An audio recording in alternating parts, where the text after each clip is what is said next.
A nakon 2 godine pauze trčala se jedna od najtežih utrka u Hrvatskoj, Zagrepčanka 512.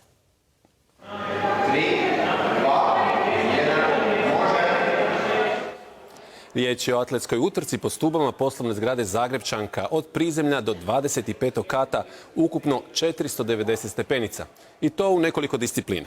U disciplini megatrkača okušao se i najpoznatiji zagrebački vatrogasac i aktivist Stjepan Dubac, koji je 1960 stupa pretrčao pod punom vatrogasnom opremom.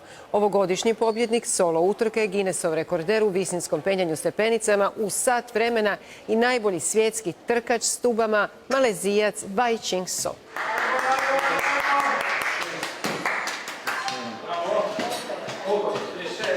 I'm now overall number one with a time of 2 minutes 38.5. So I want to go one more round. I'm expecting a win, but my expectation is the record. I want to break the record. If not, I have to come back next year.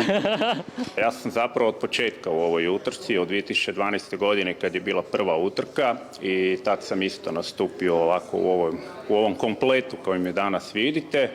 I od onda do sad sam već nastupio nekoliko puta na isti način i evo danas je neki mali jubilej 5. put, ali bit će naravno puno teže jer je riječ o 4 uspona, pa šta bude bude.